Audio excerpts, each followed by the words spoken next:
Certo, vamos lá. Então, como eu havia comentado com vocês na semana passada, a aula de hoje, nossa, é sobre as metodologias de ensino dos esportes coletivos. É uma aula que talvez ela precisasse de mais parte prática, para um entendimento melhor, para uma diferenciação melhor do que é cada metodologia de ensino, né? Por que elas apareceram, né? Como que elas foram conceituadas, como elas são aplicadas, mas acho que hoje, com a aula teórica e com um pouco de bagagem que vocês estão tendo na disciplina e das vivências de vocês da vida, né, esportiva ou de conhecimento de esportes, vai dar para ter uma noção um pouco e diferenciar uma metodologia da outra e quando a gente vai aplicar essas metodologias. Né? Já adianto que as metodologias, por mais que elas sejam diferentes na sua concepção, diferentes na sua aplicação também, nos seus objetivos e nos seus resultados, principalmente, não existe uma melhor do que a outra, né?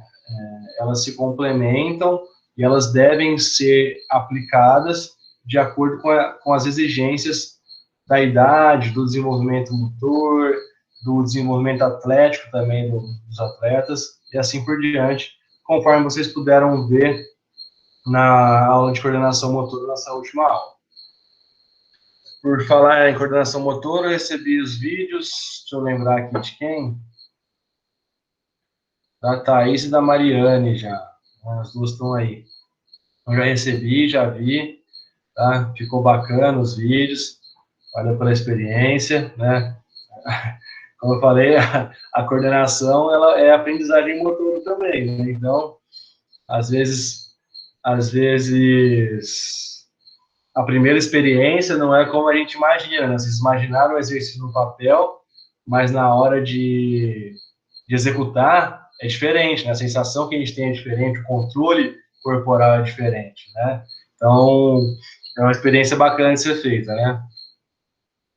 Gostei sim, Mariana. O seu, você mandou hoje, né? Que você fez o com a escadinha de agilidade com os halteres, né? Ficou bacana. O segundo exercício, o que você apresentou de basquete, onde você tem que driblar a bola com uma mão e fazer uma rosca de bíceps, né, com a outra, ele é interessante porque ele dá uma travada no cérebro, né? Porque uma mão você faz o movimento de extensão de cotovelo, né? Você está fazendo força para baixo. Com a outra você tem que fazer força para cima, fazendo flexão do cotovelo. No comecinho dá uma travadinha, né? Professor, que bom que você gostou, porque eu fiquei com muita vergonha, porque ficou muito feio o movimento. É normal, pode ficar tranquila, tá? Tá bom, Às então. vezes, quando eu vou fazendo a aula também, eu fico muito tempo sem fazer, eu vou demonstrar na aula, dar umas travadas também, porque a prática vai ficando deficiente, né? Mas é normal. Como eu falei, quando você tem duas ou três tarefas ao mesmo tempo, né? E elas são contrárias, né? Um faz movimento para frente, outro para trás, por exemplo, dá uma travada e a gente conseguir organizar bem os estímulos, os impulsos nervosos para fazer as contrações musculares. Então, vamos lá, vamos para a aula de hoje sobre metodologias de ensino dos esportes coletivos. Opa, esqueci de apresentar, compartilhar a tela.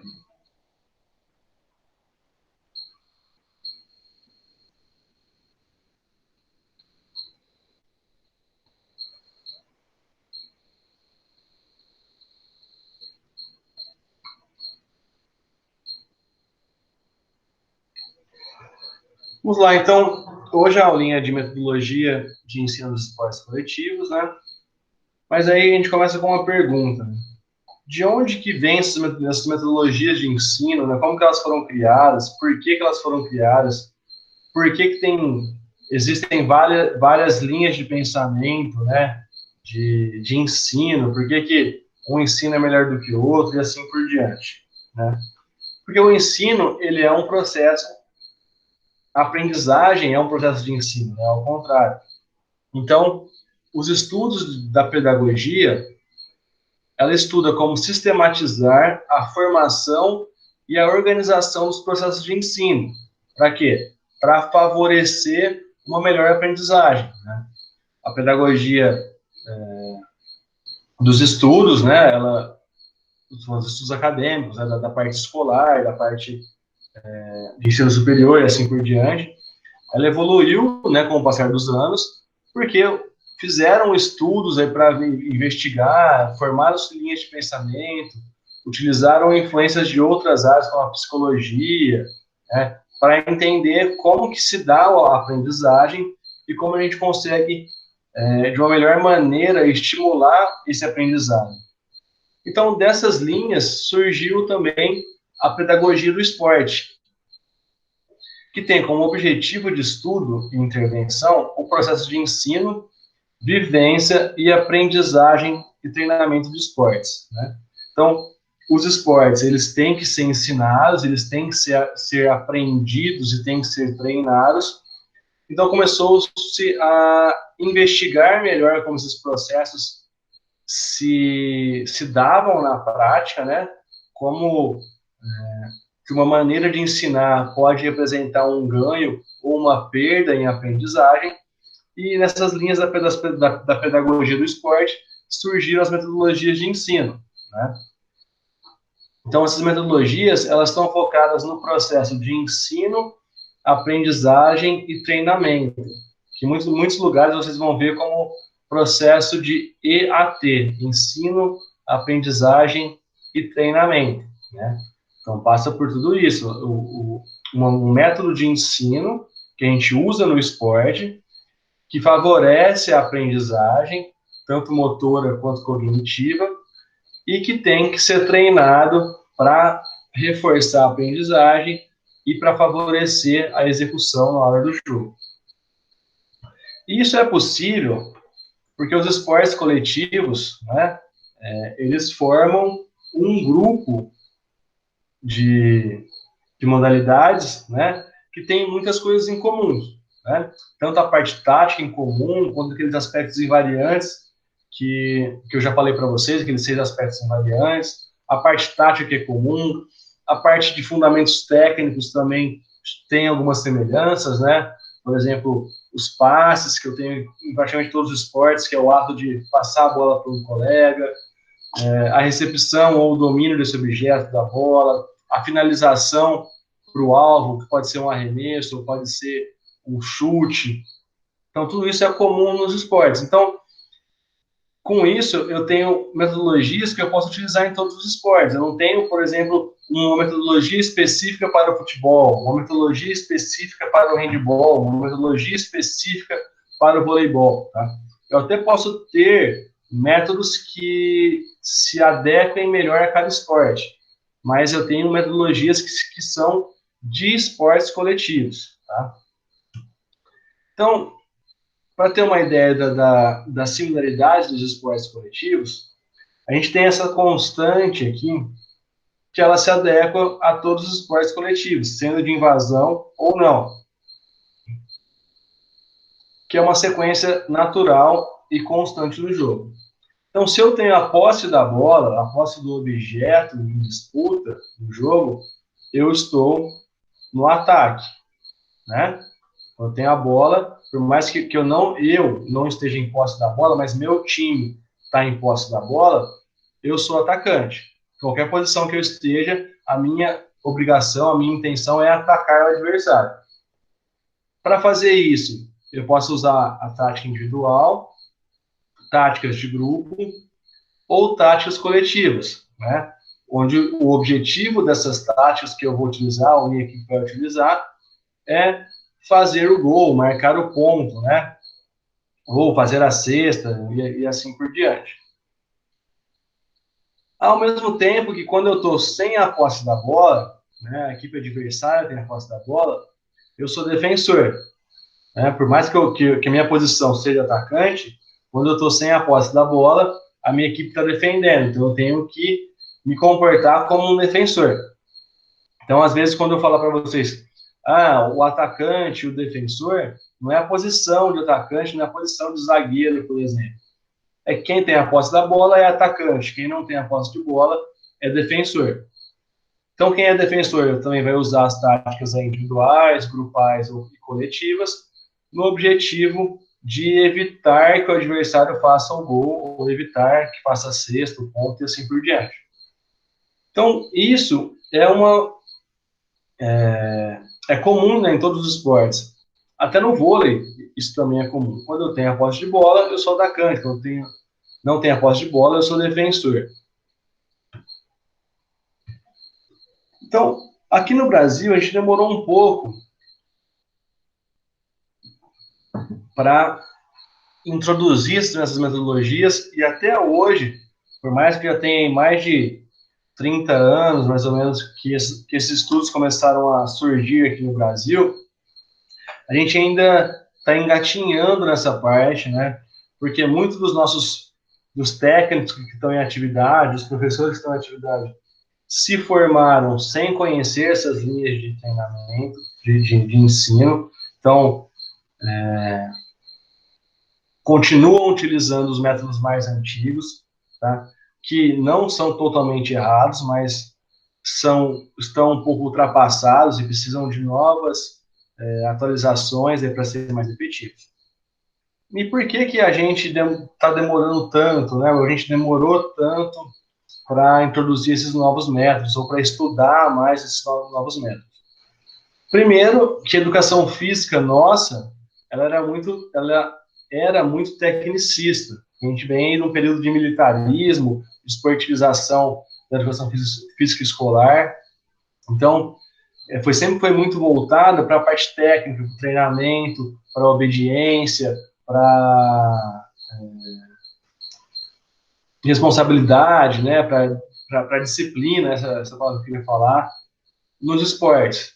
Só que isso era favorecido porque antigamente os meninos e as meninas tinham mais movimentos, né? Tinham um repertório motor maior devido aí a uma maior estimulação motora e cognitiva. Por quê? Porque brincavam mais, né? Brincavam na rua, jogavam na escola, tinham uma vivência motora muito maior, né? O que hoje em dia já não acontece.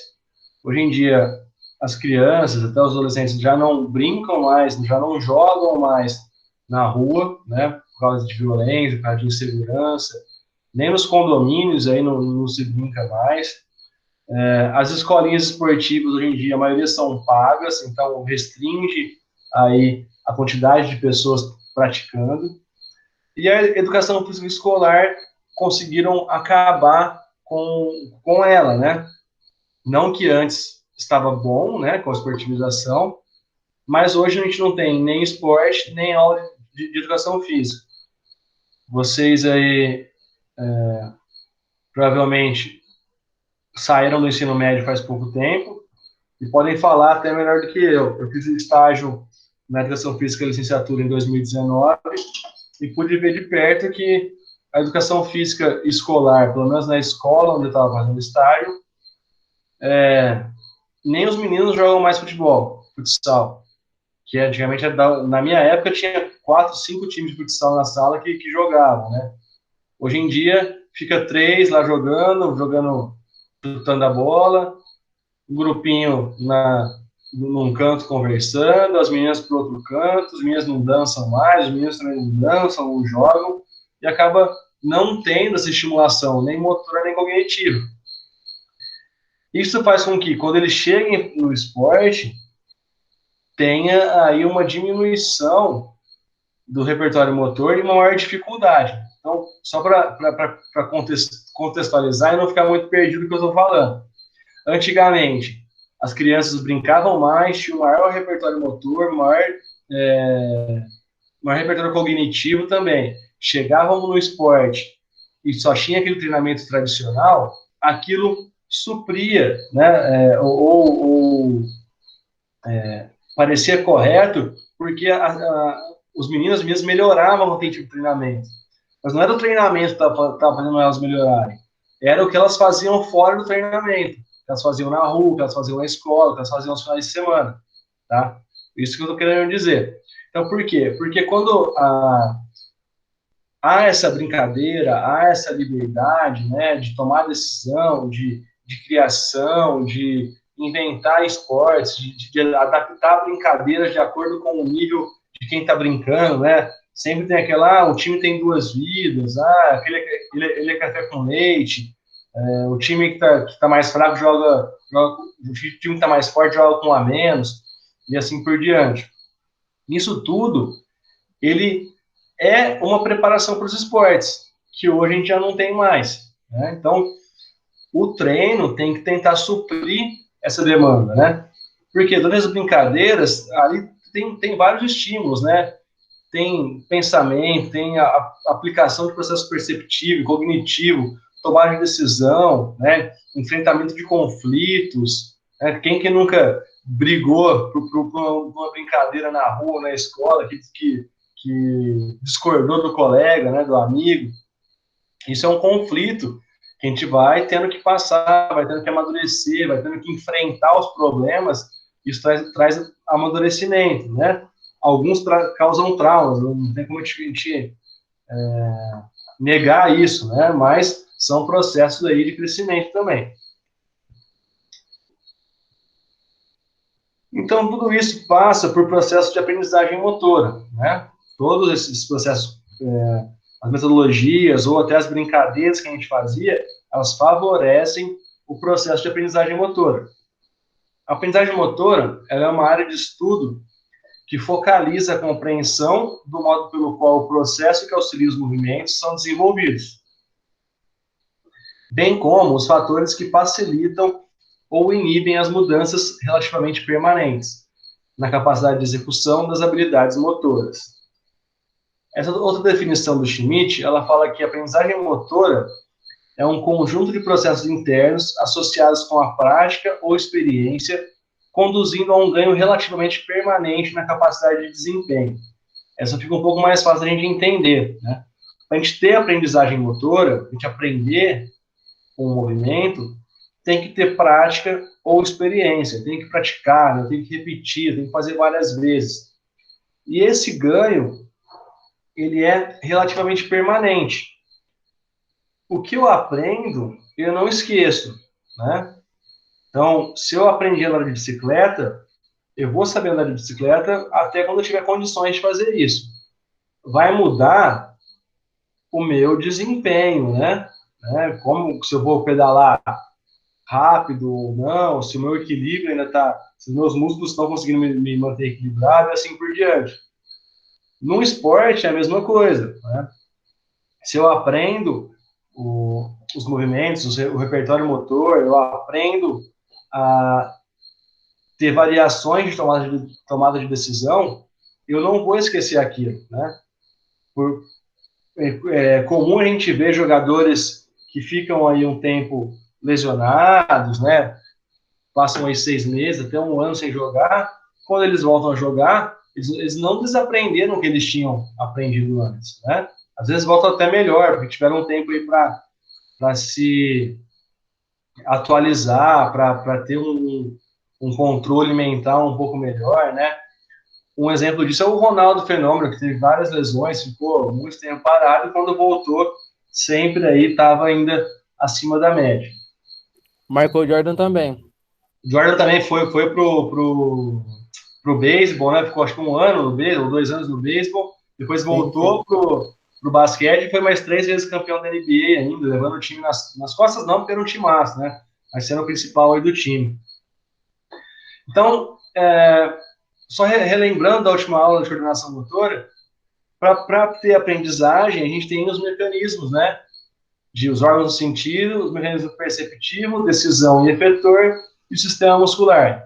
Então, eu percebo o estímulo pela visão, né? Pelo tato, pela audição, interpreto ali o que é aquele estímulo, planejo a minha ação, a minha decisão, envio a resposta para o meu músculo para ele fazer a contração. Quanto mais vezes eu repito esse processo, melhor, mais rápido essa resposta, né? Quanto mais variação eu tenho nesse processo, maior vai ser a minha combinação de respostas, meu repertório de respostas, e mais rápido vai ser aqui a minha decisão. Então, quanto mais prática, mais experiência, mais variação...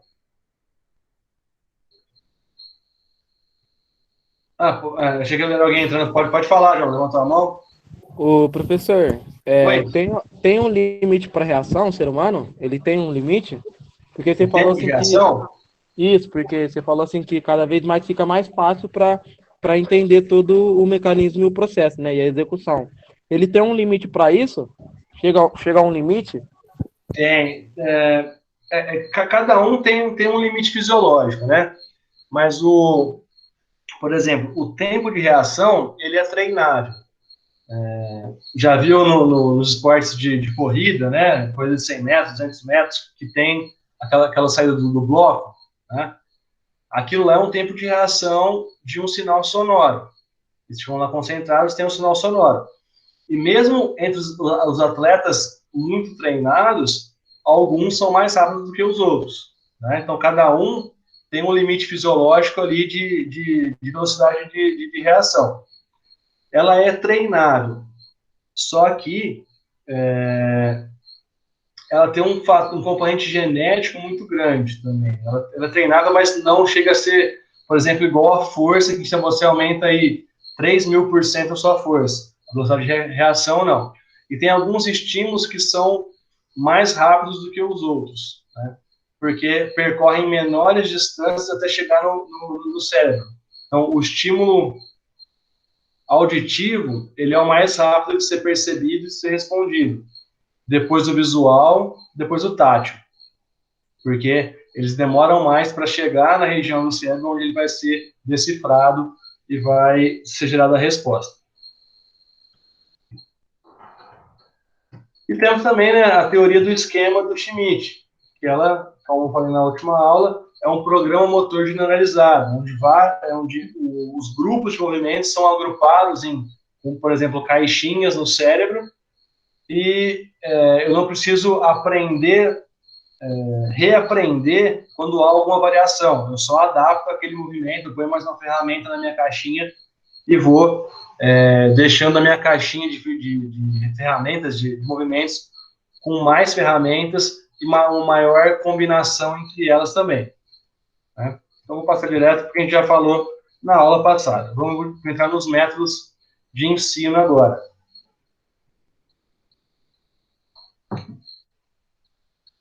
O método tradicional, né, que a gente está acostumado, que eu já falei para vocês na aula, que é aquela parte de treinamento técnico em duplas ou de finalização no futebol, fora de contexto de jogo, ele é chamado de método analítico sintético, ou também método parcial ou método tradicional, né, que aqui no Brasil é o que mais é utilizado, o que mais é difundido aqui nos esportes.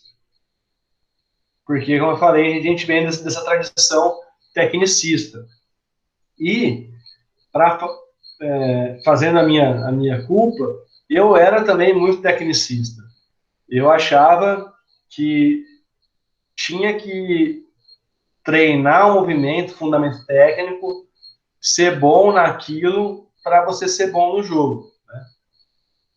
Então, eu acreditava nisso, porque eu vim do vôlei, né? O vôlei a gente treina muito o fundamento técnico para depois fazer isso no jogo, né? No coletivo ou no jogo. Quando eu tive aula na faculdade, a minha professora de vôlei, ela também foi aluna da mesma técnica que era a minha técnica aqui na cidade, então a gente vinha da mesma escola. As aulas de vôlei lá na faculdade seguiam o mesmo modelo. Eu me formei, fui trabalhar com vôlei, repetindo o que eu fazia nos treinos, né? Às vezes, acrescentando, eu gostava muito de treino físico, né? Então acrescentava a parte de treino físico. E só fui ter contato com as metodologias de ensino em 2012, na minha segunda pós-graduação, a qual eu fiz lá na USP, em Ribeirão Preto, né? Aí que eu fui conhecer o que era, que tinham várias linhas de ensino. Aí tá chegando mais gente.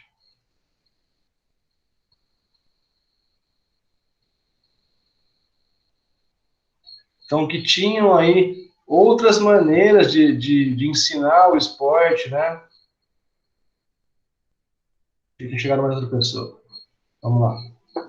Então, outras maneiras de ensinar o esporte, outras maneiras de aprender a jogar o esporte, né? Então, foi uma época que eu fui abrindo a minha cabeça para essas novas metodologias, estudando um pouco mais, entendendo como utilizar elas, e depois, lendo artigos, pesquisando, eu fui vendo que elas até são mais efetivas do que o método que eu utilizava. E com isso eu fui também utilizando nos meus treinos. Eu dei treino de vôlei até 2016 aqui em Batatais, se eu não me engano. Então, a partir dali, eu comecei, ainda mais porque eu trabalhava com iniciação, comecei a utilizar mais essa parte das metodologias e posso afirmar que dá resultado. Tá? Não só nos artigos, mas na prática dá muito resultado também. Então, o método analítico sintético, ele consiste em ensinar, né, o gesto motor por partes, para depois unir, né, esse gesto motor num gesto maior e alcançar a execução correta da técnica específica. Então, eu divido o movimento em várias partes, ensino elas separadas, depois eu vou juntando esses movimentos até eu chegar no movimento completo. Né? Então, eu deixo o movimento mais fácil, vou fracionando ele até eu chegar no movimento mais complexo, o movimento total. Por exemplo, vou ensinar o arremesso no basquete. Primeiro eu vou lá e ensino a fazer movimento com a mão de arremesso. Depois eu vou lá e vou juntar a mão de apoio com a mão de arremesso. É uma segunda parte, um pouco mais difícil. Eu tenho 2 braços para controlar. Depois disso, eu vou começar a ensinar a flexionar o joelho.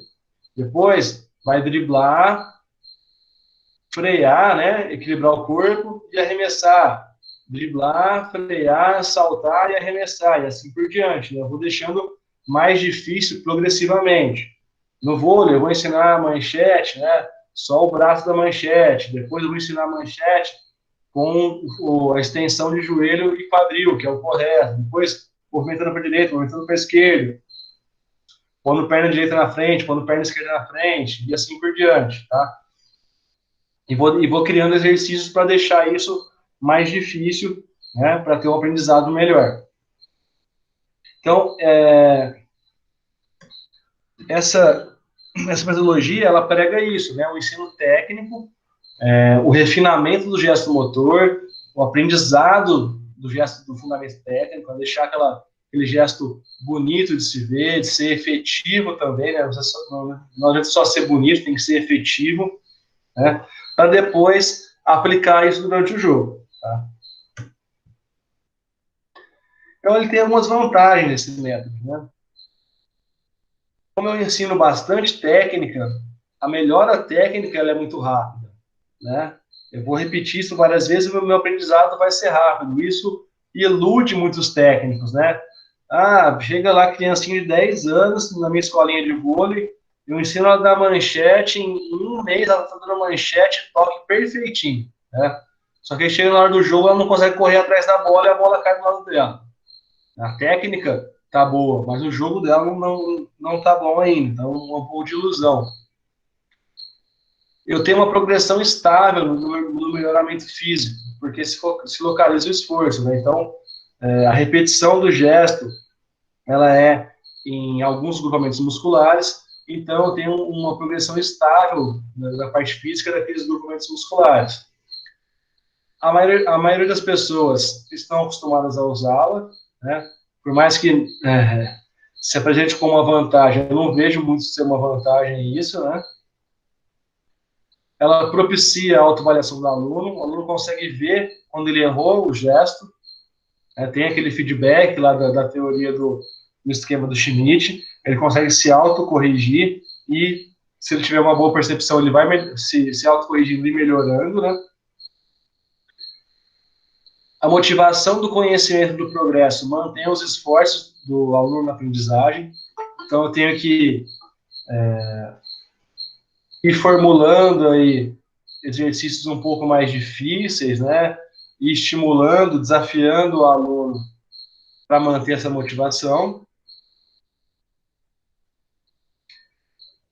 Ela favorece a correção, né? Como é fácil de identificar o erro técnico. E ela inibe conflitos, porque como não tem confronto nesses exercícios, eu não tenho que ganhar do meu colega, eu não tenho conflitos ali no momento. Mas também tem desvantagens igual todos os métodos.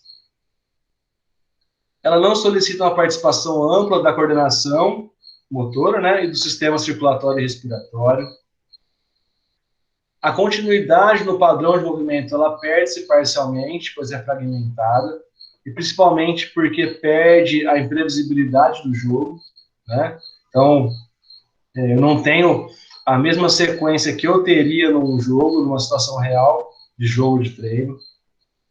Pobreza rítmica, né? Porque é só ali o que está sendo proposto, eu não tenho a influência de outros fatores que dão o ritmo.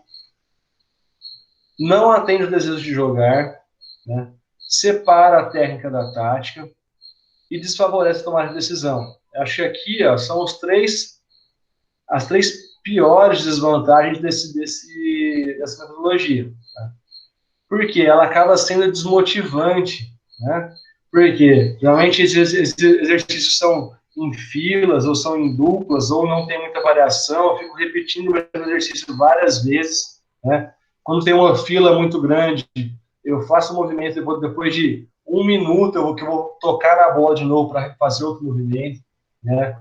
Isso causa dispersão também na fila, né? Começa a conversar de outras coisas, brincar, empurrar, dar tapa na orelha, né? Puxar o calção, chutar o calcanhar, vai perdendo ali o foco do treino. Eu não uso parte tática e nos esportes, qualquer esporte coletivo, eu não consigo jogar, né? Nem que seja 1 contra 1, que é a parte mais básica do jogo, sem ter parte tática, então sempre tem que ter parte técnica e tática, e eu não tenho tomada de decisão, né? Não tenho influência de defensores, sai totalmente fora do contexto da realidade do jogo, né? Então essas são as principais desvantagens, ao meu ver, desse método. Então aqui é um esqueminha só para exemplificar, né? Então, um exercício mais simples, né? Aqui como se o círculo aqui fosse o gesto completo. Então, eu divido o gesto em 4 partes, faço uma parte, aqui em fila, todo mundo vai fazendo, progrido para 2 partes juntas, progrido para 3 partes e progrido para o gesto motor completo. Depois eu posso ir adicionando outros gestos motores e fazer aqui uma sequência maior de gestos motores de fundamentos técnicos. A outra metodologia é a global funcional. Essa é muito interessante, porque ela prega que aprende-se a jogar através do deixar jogar. Tá? Mas essa frase tem que ser bem interpretada para não causar erro. Né? Não é o deixar jogar livremente. Né? Então eu só vou dar coletivo no meu treino e pronto. Não é uma estratégia ruim. Né? O coletivo ali também vai ter ensinamento, vai ter aprendizagem. Eles vão aprender a jogar através do deixar jogar. Porém, nessa metodologia, eu tenho que atuar como treinador. Né? Eu não vou só lá apitar o treino. Então,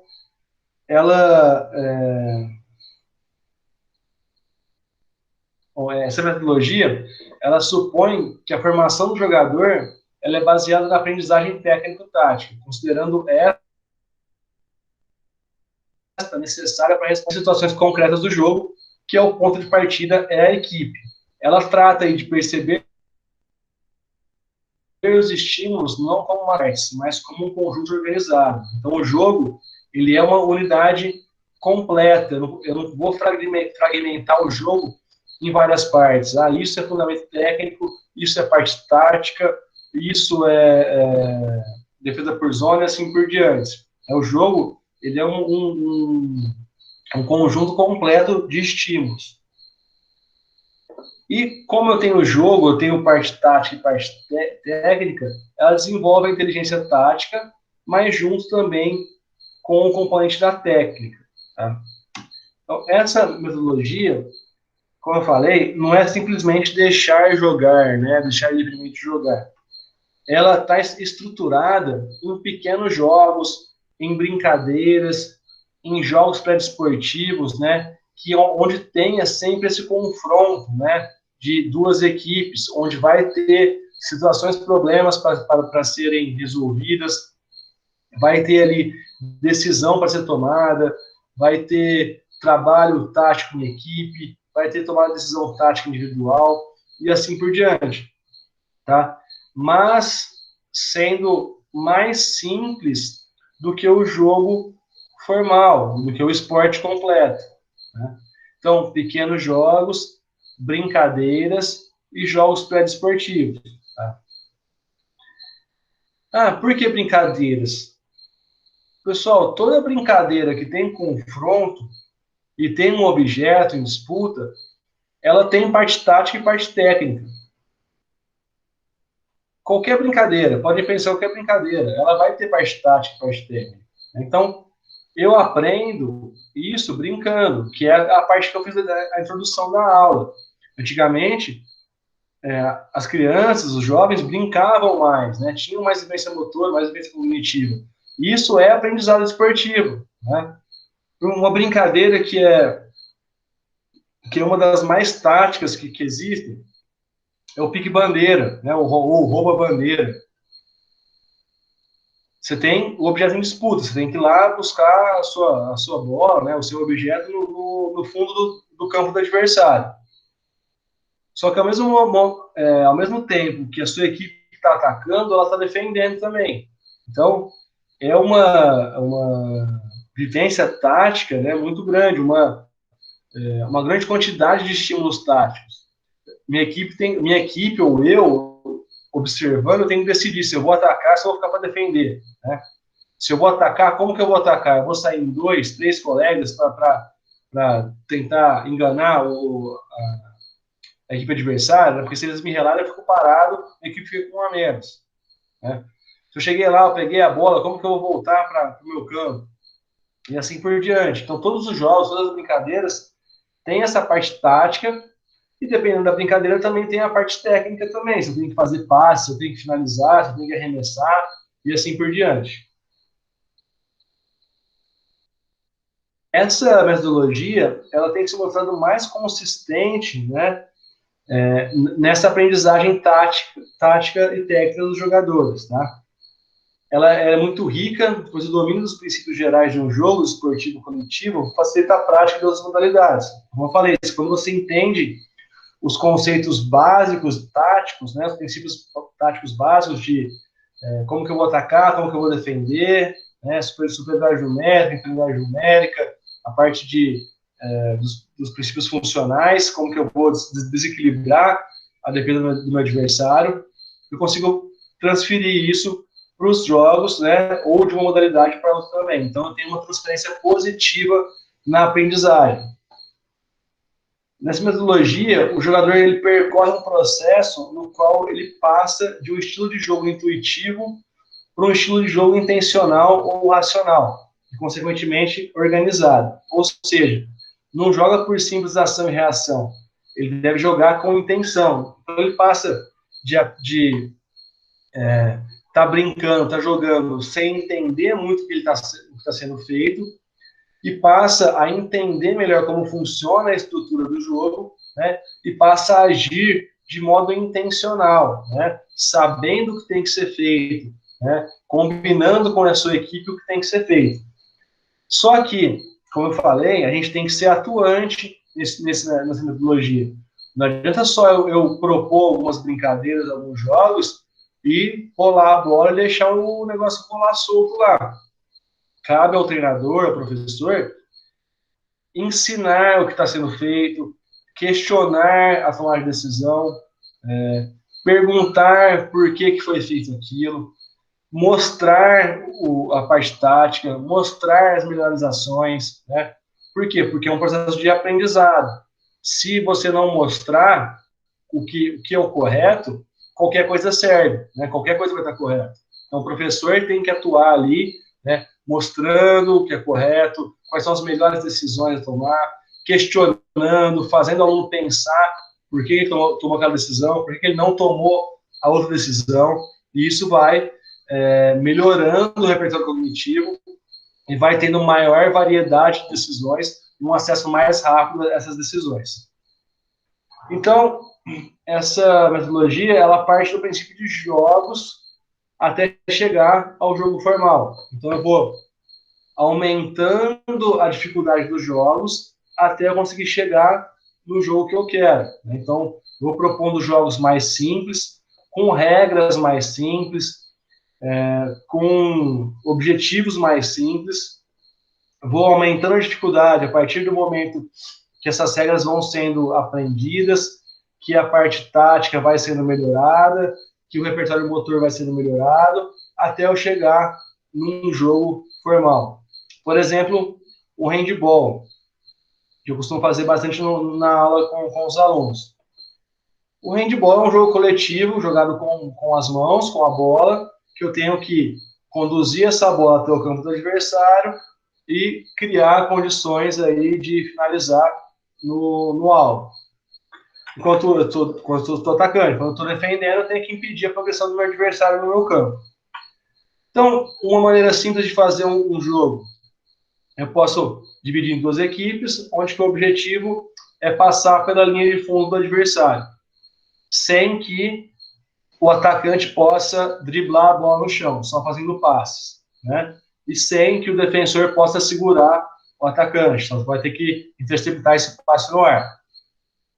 Depois disso, eu posso aumentar uma regra e permitir os três passos, né? Segura a bola, posso dar 3 passos e fazer o passe. Depois, eu posso já permitir o bloqueio do atacante. O defensor, ao invés de só ter que interceptar o passe, ele pode bloquear a progressão do atacante igual no handball. Depois eu posso pôr um alvo no chão, né?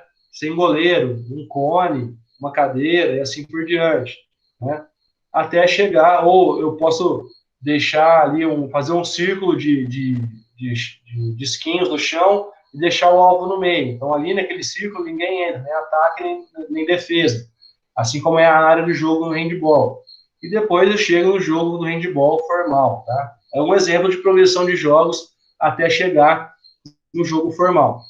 Então, eu vou partindo do mais simples, vou deixando o mais complexo, até chegar no jogo. Isso aqui, sem perder parte tática e também incentivando parte técnica, tá? Consigo fazer o ensino dos jogos através de pequenos jogos. Então, como eu falei, a divisão dos jogos, ela não deve abranger muitas partes, ele tem que ser mais simples, né, do que o jogo formal, tanto nas regras quanto nos gestos motores. E outra coisa interessante, quando eu tenho pequenos grupos, né, em pequenos espaços, a aprendizagem ela é mais intensa. Por quê? Porque o contato com a bola, o contato com o jogo, ele é maior, ele acontece mais vezes durante o treino. Se eu estou num treino de futebol, do sub-9, 11 contra 11 no campo de futebol, tem menino lá, menino ou menina, que vai correr 30 minutos e pegar uma vez na bola. E olha lá.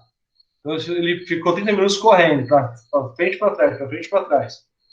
Enquanto que, se eu reduzir o campo, reduzir o número de jogadores, modificar algumas regras e pular 2 contra 2, 3 contra 3, a participação vai ser muito mais intensa. Ele vai ter que pegar na bola mais vezes, vai participar de situações mais vezes. Então, isso eu estimulo melhor a aprendizagem desses grupos. No vôlei acontece a mesma coisa. Quando está na iniciação, muitas vezes o jogo vira jogo de ping-pong, né? Saca, manchete de um lado, manchete do outro, manchete de um lado, manchete do outro, porque ainda não tem um entendimento tático de como se comportar melhor para marcar o ponto. Aí tem Às vezes a criança passa um set inteiro sem relar na bola. Só fica lá posicionadinho para dar manchete, não se mexe para o lado, não se mexe para o outro, não vai na bola. O que ele está aprendendo ali? Ficar posicionado para dar manchete, mas não está fazendo nada. Então não tem aprendizagem. Se eu diminuo a quadra, faço um mini vôlei de 2 contra 2, podendo segurar a bola, né? Ou 3 contra 3, até 1 contra 1, podendo segurar a bola, a participação é muito maior, o contato com a bola é muito maior, a quantidade de vezes que eu tomo uma decisão é muito maior, então a aprendizagem também ela fica favorecida. Mas como todo método global funcional tem vantagem e desvantagem. As vantagens. Por serem aulas mais dinâmicas, que estão sempre envolvendo jogos, brincadeiras, tem uma maior motivação e as aulas são mais animadas também. O objetivo do jogo, ele está sempre ali próximo ao objetivo do esporte. Então, tem uma transferência para o esporte depois. Desenvolve também a técnica no contexto do jogo, que é importante. A técnica e a tática sempre vão estar juntas, eu sempre tenho confrontos. Cria situação-problema e estimula a tomada de decisão. Favorece os relacionamentos sociais e experiência de jogo coletivo. Né? Então, tudo que um esporte propicia, eu vou conseguir propiciar com o jogo, com uma brincadeira mais simples. Tá? Lógico que em proporções menores do que eu preciso para jogar o esporte completo. Né? Mas é um caminho, vou começando do mais fácil, vou progredindo para o mais difícil. Mas também tem desvantagens, né? Às vezes pode ser muita informação ao mesmo tempo, né? Eu ponho uma criança lá para fazer um jogo de 10 passes, que tem 10 contra 10 jogando, né? Imagina o tanto de informação que é ao mesmo tempo ali para o rolo que vai pegar essa bola, ou assim por diante. É muita informação se eu não souber progredir adequadamente. Se eu tiver nesse mesmo modelo, muita gente para uma bola, isso favorece o tempo de contato com a bola. Se eu diminuir o número de participantes, vai aumentar o tempo de contato com a bola. O grande número de variações dificulta estabelecer qual que é a mais importante, né, se eu não progredir adequadamente, novamente. Dificulta definir se o erro foi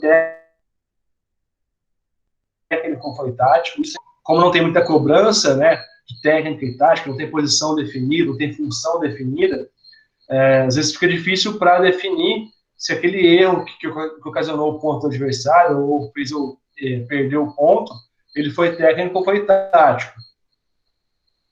E não se dá tanta importância para a técnica. Como são mais simples, né, os jogos, a técnica às vezes não é tão importante. E, como sempre, quando tem confronto, duas equipes, um objeto apenas para as duas equipes, vai ter conflitos de interesse. Então, vai ter algumas briguinhas, né, durante as brincadeiras, vão ter aí conflitos internos dentro da equipe, porque um foi mais fominha, o outro não passou a bola, o outro só quer finalizar ele, só quer mandar para o gol e assim por diante. Mas cabe a gente aí gerir, né, gerenciar esses conflitos, porque, como eu falei, tudo é processo de aprendizagem. Até lidar com conflito é processo de aprendizagem. Lidar com derrota, lidar com vitória é processo de aprendizagem que faz parte dos esportes. O outro método, o método situacional, que é o último método que a gente vai ver hoje, tá? Estou passando 3 métodos para vocês, tá, pessoal? Porque são os mais conhecidos aqui no Brasil. A gente tem vários outros métodos, tem métodos que são iguais, só que mudam o nome, né? Por exemplo, o método global funcional, às vezes é conhecido como método de confrontação, ou conceito recreativo do jogo. O situacional, às vezes também é conhecido como método cognitivo. A gente tem ainda o TGFU, que é o Teaching Games for Understand, que é uma metodologia inglesa. Tem outros, tem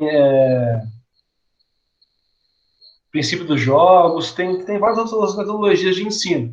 Essas 3, para a gente começar, para entender e diferenciar uma da outra, tá de bom tamanho por enquanto, né? Depois vocês vão se aprofundando mais, quem for trabalhar com esportes, e vão conhecendo aí outros métodos. O situacional, como o próprio nome já diz, ele apoia-se na ideia de jogos com situações de jogo, trazer para o treino as situações que acontecem no jogo, né? Onde se oportuniza aí o trabalho em pequenos grupos. Por que isso? Porque, novamente, um treino coletivo, no futebol de 11 contra 11, no basquete de 5 contra 5, não é um método situacional, tá? É um método de treino coletivo. Por quê? Porque no coletivo, as situações de jogo, elas não são repetidas, elas não são treinadas. Acontece uma grande variedade de jogos, de jogões. A imprevisibilidade é muito grande, né, conforme é no jogo, mas eu não tenho o treinamento, a repetição, a aprendizagem que eu quero ter no método situacional. Então, no método situacional, eu trago situações reduzidas do jogo para dentro do meu treino e treino ela repetidas vezes até eu ter a aprendizagem que eu quero. Esse método, ele une aí as partes positivas do método analítico e do método global. Por quê? Porque eu tenho repetição de parte técnica, né? Mas eu tenho também a parte tática envolvida, né? Eu tenho confronto, eu tenho adversário marcando, eu tenho companheiros, né? Eu tenho toda a situação que acontece no jogo. Então, isso permite uma maior proximidade com as ações reais do jogo e proporciona a experiência de unir as respostas técnicas com as táticas e cognitivas na busca de soluções para situações de problema, né? Então, eu sempre vou ter, num exercício situacional, uma situação problema na minha frente e vou ter que ter algumas soluções para passar sobre aquela situação, tá? Tomar uma decisão e resolver aquela situação problema. Então, se eu tenho companheiros, eu vou usar as técnicas de passe, de drible, de finta, né? Se eu estou no 1 contra 1, eu vou usar a técnica que eu tenho, né? A minha capacidade técnica que eu tenho, com a minha parte tática e cognitiva também, para resolver aquela situação, conforme acontece no jogo. E eu vou repetindo isso várias vezes para aumentar esse meu repertório, né? E melhorar a minha capacidade de jogo e ter uma transferência positiva para a hora do jogo. Então, esse método ele une a tática, né, que é o que eu vou fazer, com a técnica, o como eu vou fazer dentro da realidade exigida na prática esportiva, né? Então, eu estou lá no 1 contra 1. O meu marcador, né, o defensor, ele é mais fraco do que eu. Então, o que eu vou fazer? Eu vou arremessar de longe ou eu vou fintar ele, por exemplo, no basquete? Vou fintar ele e partir uma bandeja para enterrar. Então, a tática é o que eu vou fazer. E a técnica é como que eu vou fazer isso. Então, eu decidi fintar ele e ir para a bandeja ou ir para a enterrada. Como que eu vou fazer isso?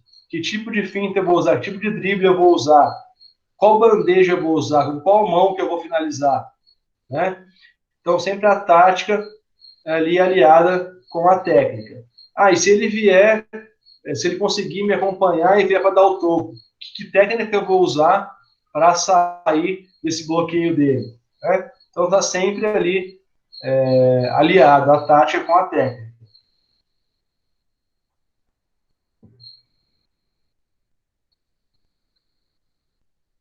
Então, como que eu organizo esses exercícios situacionais? Eu posso fazer exercícios em superioridade numérica, 1 contra 1, 2 contra 2, 3 contra 3. Em superioridade numérica, 2 contra 1, 3 contra 2, 3 contra 4 e assim por diante. Usando um coringa, né, que é alguém que joga sempre para o lado atacante ou para o lado defensor. 1 contra 1 mais 1, 2 contra 1 mais 1, 3 contra 3 mais 1. E outras variações. Eu posso aumentar ou diminuir o espaço de jogo. Eu posso aumentar ou diminuir a quantidade de parceiros, de adversários. eu posso diminuir a ação dos parceiros ou dos adversários. Então, por exemplo, no caso do handball, eu posso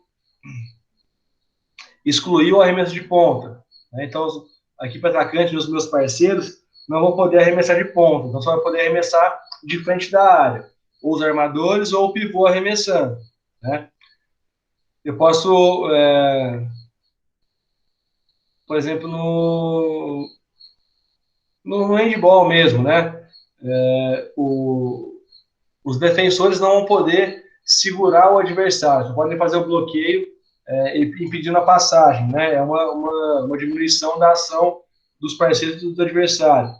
Eu posso também aumentar ou diminuir a possibilidade de chegar ao objetivo. No basquete, lá tem o 3 contra 3, só que eu só posso finalizar de bandeja. Ou lá tem o 2 contra 2, eu só posso arremessar de 3 pontos. Ou no futebol, eu só posso fazer cruzamento pelo lado esquerdo do campo. Ou só posso finalizar de fora da área, e assim por diante, né? Eu vou criando aí algumas regras para aumentar ou diminuir as possibilidades, e com isso eu vou treinando aquelas situações do jogo da maneira que eu quero, da maneira que eu achar que minha equipe necessita treinar, tá? Então, a gama de exercícios que eu tenho no situacional é muito grande, depende aí do conhecimento técnico, depende das situações que eu quero treinar, né? Não é só fazer 1 contra 1, 2 contra 2, 3 contra 3, usar coringa, não usar coringa. Eu posso variar a regra, posso aumentar, diminuir o espaço, diminuir a ação e assim por diante. Então, como todo método, tem vantagem, tem desvantagem, né? As vantagens do situacional: a proximidade de ações e situação com a realidade do jogo, une a capacidade técnica e tática e cognitiva na busca por respostas para situações de problemas reais da modalidade. Eu tenho contato com as regras formais da modalidade, atende ao desejo de jogar, né? Eu estou sempre jogando, estou sempre vivenciando, praticando a realidade do esporte, e também trabalha com o elemento imprevisível do jogo.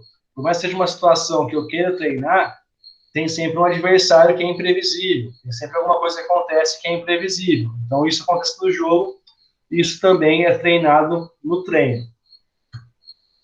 Mas também tem desvantagens. Ela é muita informação ao mesmo tempo para ser processada. Exige um certo nível de conhecimento técnico e tático para ter êxito nas ações.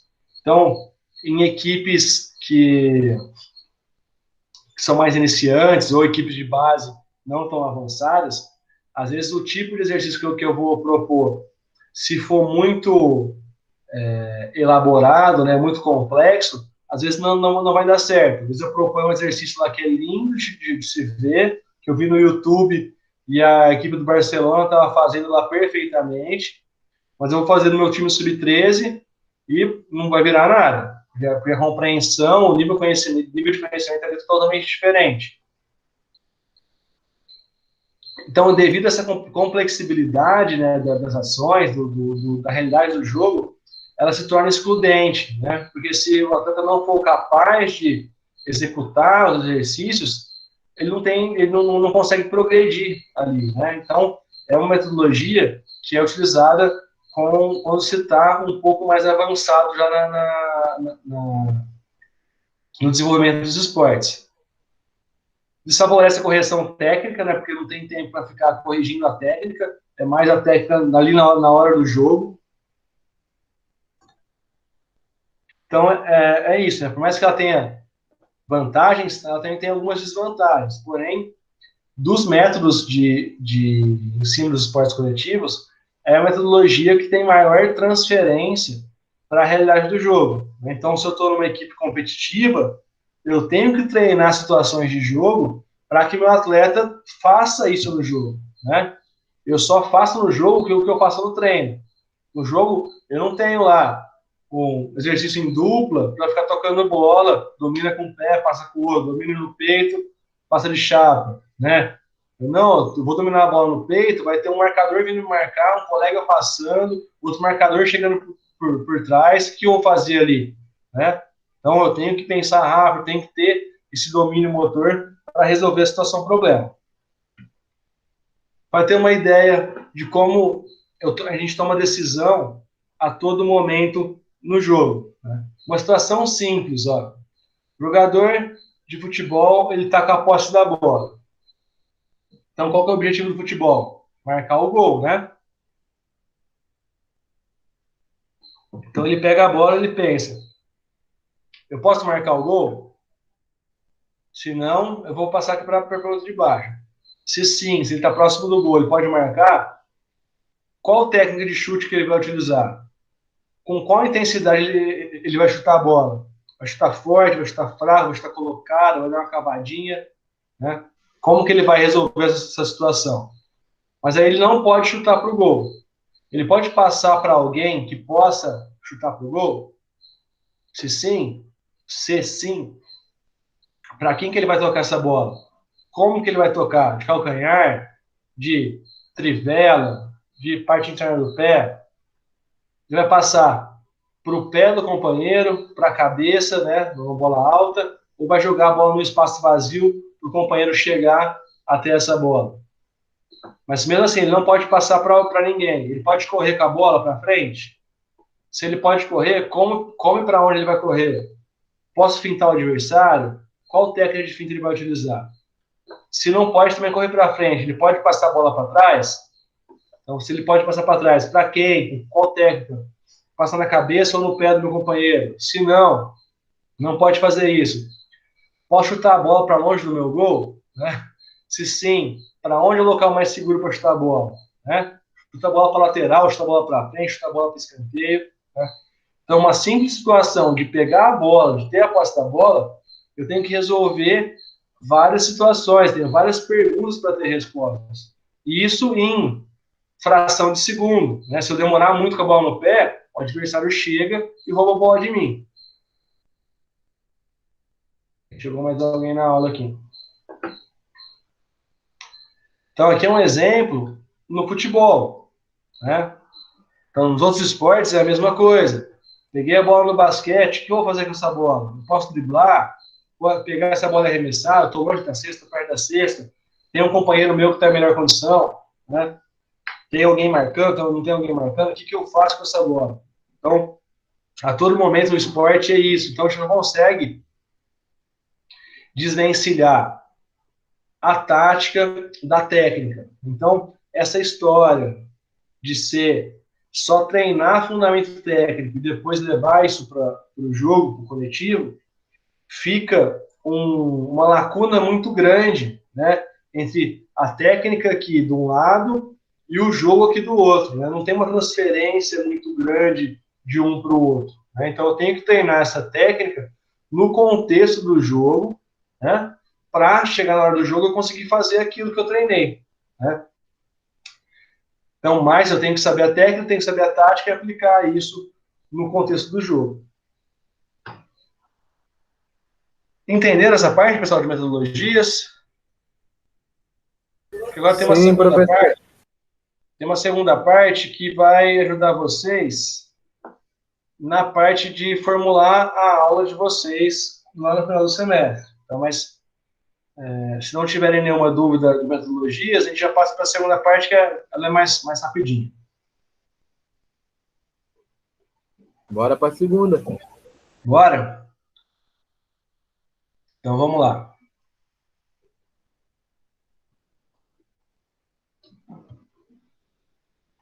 Então, eu sei como que eu vou estimular, né, os meus atletas, qual metodologia que eu vou utilizar.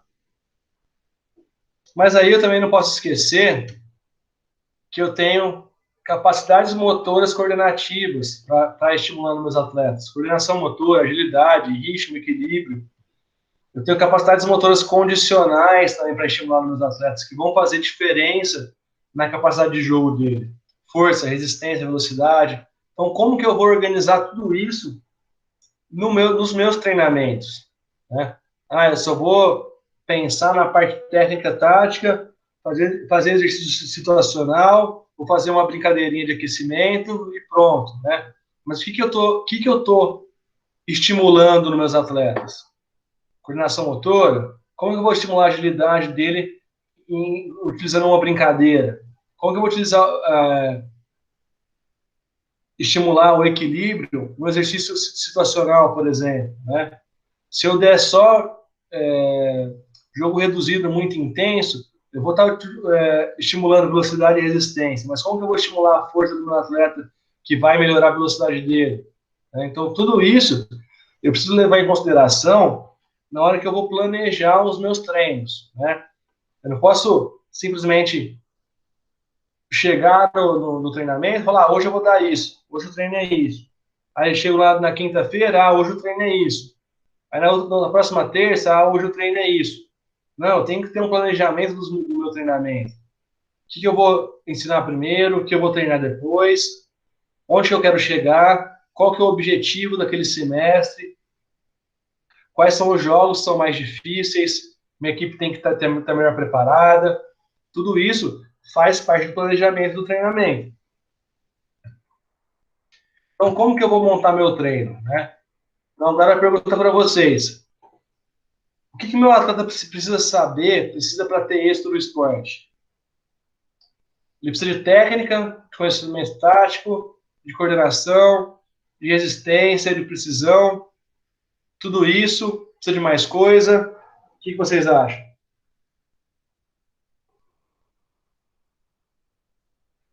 Ele precisa do conjunto, né, professor? Precisa do conjunto todo. Não só do conjunto, né? Como assim, não só do conjunto? Tipo, por exemplo, quando você visa muito o coletivo, né? Obviamente tem que ter o conjunto, né? Só que às vezes é necessário você ter um feedback, né? Para ver, exemplo, o que o meu time está precisando de resistência, de pressão, de conhecimento tático. Aí entra as partes mais específicas, né? Só que uma coisa vai levar na outra, para dizer a verdade. Eu penso assim, professor, o equilíbrio de todas essas coisas, né? Na parte mental, na parte física, na parte tática e na individual, né? Junta todos esses fatores, o conjunto e o equilíbrio disso, né? Nenhum pode sobressair mais do que o outro, porque senão vocês estão em desequilíbrio. E aí você tem uma fraqueza. Sim. Isso, é. Aí, às vezes, assim, nem tudo vai ser força também. Eu penso assim também. Porque não existe uma equipe perfeita. Porque sempre vai estar faltando alguma coisa. Então, mas a gente tem que buscar sempre a perfeição, né? Sim, entendeu? Exemplo. Exemplo. Um time tem conhecimento tático, tem a coordenação, os meus jogadores é preciso pra caramba, corre igual um cavalo, tem resistência, mas não tem a técnica do jogo. Então, entende? Isso. Tipo, assim, o jogador corre, tem o conhecimento tático, tem a coordenação e tem a precisão, mas não sabe chutar uma bola, uma técnica. Já ferra tudo.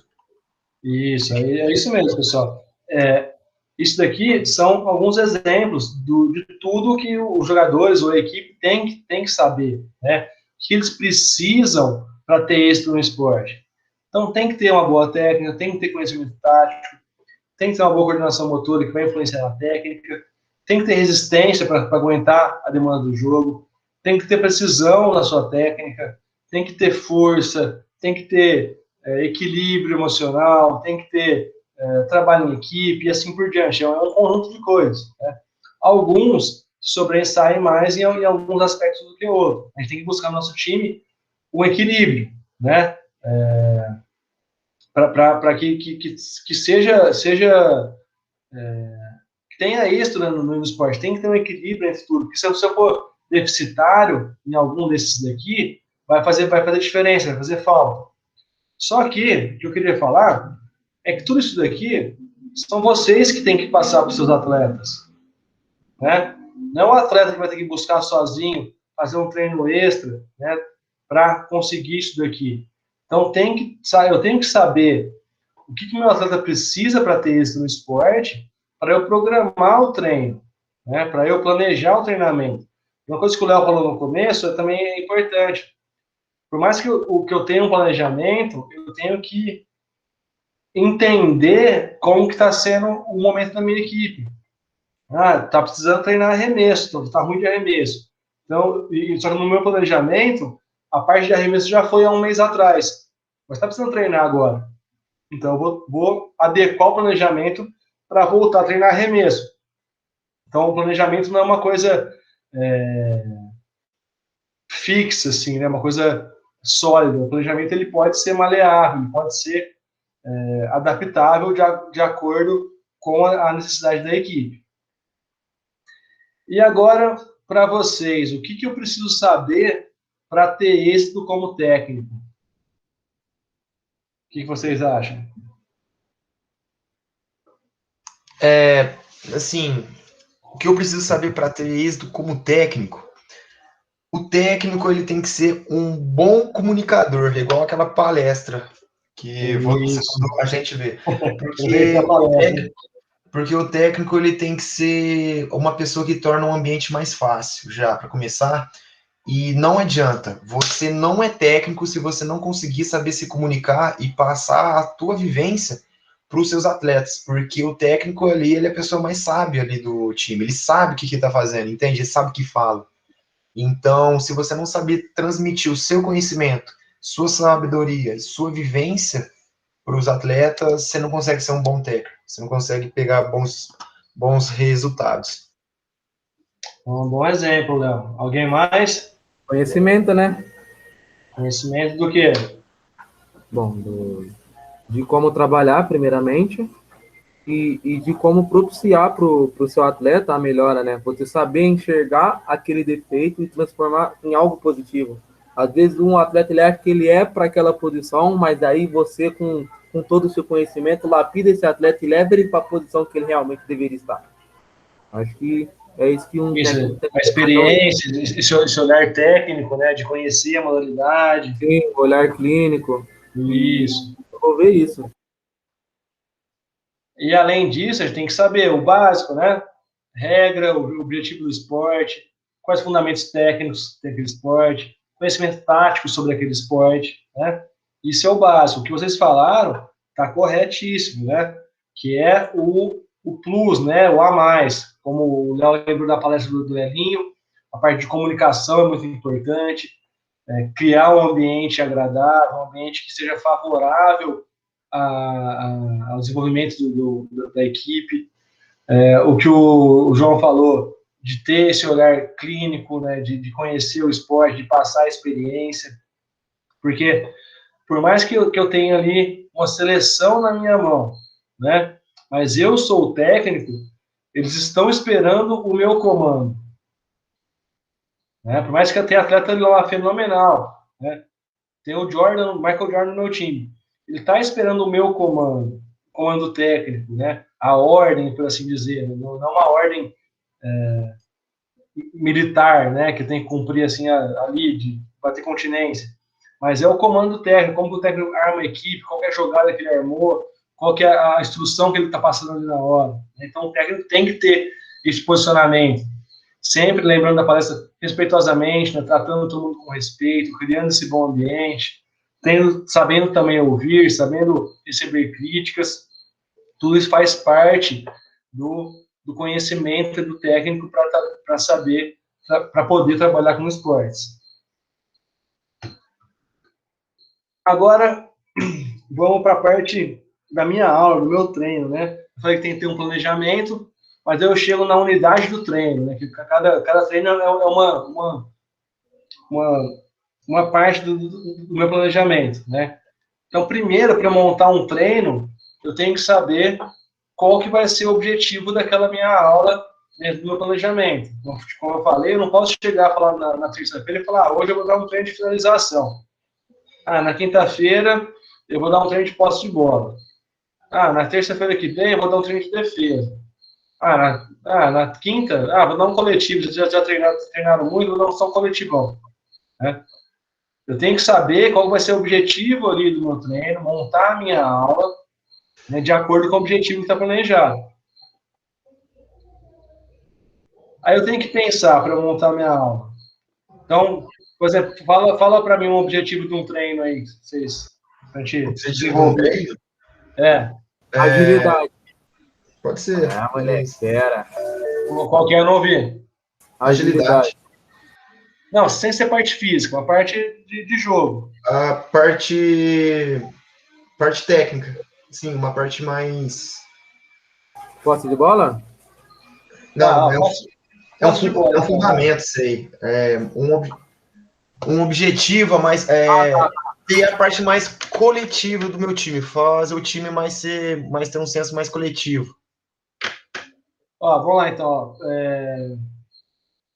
Pode Posse ser? de bola Uhum. e transição rápida para defesa no futebol, por exemplo. Ah, sim, são coisas. Esse é o objetivo do meu treino. Então, tem o meu objetivo. O que meu atleta precisa saber ou fazer para ter êxito nessa sessão de treino? Então, o que ele precisa saber? Por exemplo, o objetivo do treino, a parte principal do meu treino vai ser isso: posse de bola e transição defensiva rápida. Então, o que meu atleta precisa fazer antes disso, ou saber antes, para ele conseguir ter êxito no treino? Então, eu tenho que pensar. Ele tem que saber como vai ser executado o treino e como ele pode influenciar o treino, quais as ações que ele pode tomar durante o treino que vai influenciar. Isso, para isso, tem que saber isso para eu programar a progressão pedagógica do treino. Então, por exemplo, se ele vai usar aqui, ó, passe, vai usar bastante passe, não vai? Vai fazer posse de bola, passe movimentação.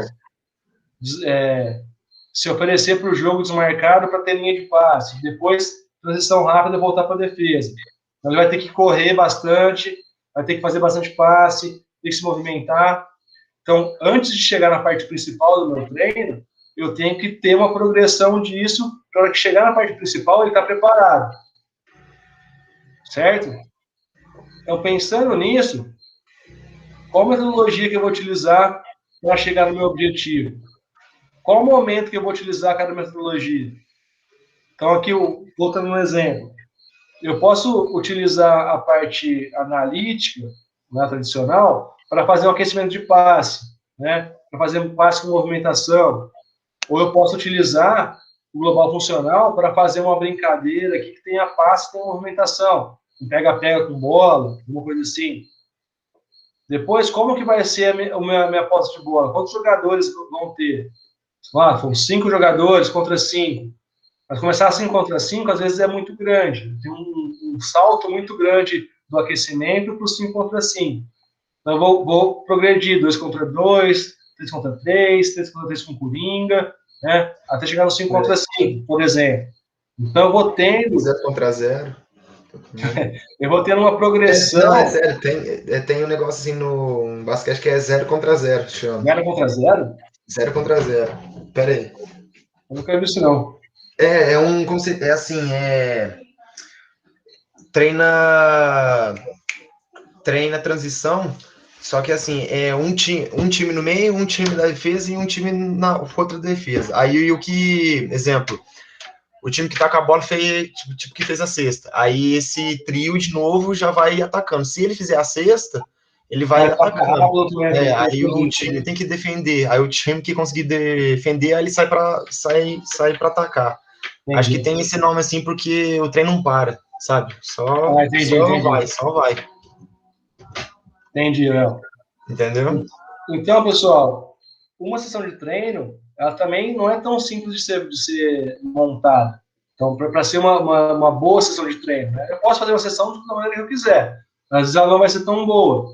Então, eu programo a progressão pedagógica de acordo com o objetivo do treino, de acordo com o que os atletas têm que fazer, saber, para chegar na parte principal, estando preparados para aquilo lá, né? Então, se vai ser um treino físico, se vai ser um treino... Se vai ser um treino físico, eu tenho que aquecer bem antes, não tem? Se vai fazer um treino técnico, tático, eu tenho que também fazer a progressão para chegar naquilo lá. Então, a parte principal do meu treino, que é o objetivo, vai definir aí como que eu vou fazer essa progressão para chegar nela. Então, quando forem pensar num treino, sempre pensem nisso. O que eu preciso fazer para chegar na parte principal ali do meu treino, pronto, preparado, né? Vou usar passe, vou usar cruzamento, vou usar arremesso, vou usar saque no vôlei e assim por diante, né? Eu vou usar a parte técnica, vou usar movimentação, vou usar a parte física. Então, programa essa progressão da melhor maneira possível para que os atletas cheguem aptos na parte principal. Aí eu começo. Como vai ser meu aquecimento? Essa é a pergunta que eu sempre faço, sempre da discussão na sala de aula. Alongamento é importante? Opa! Vamos embora. Certeza? Do rolo. Vamos ver. O aquecimento é super importante, né? E o alongamento, Bini, é importante? Oi? E o alongamento? Depende, mas sim. Mas depende de como.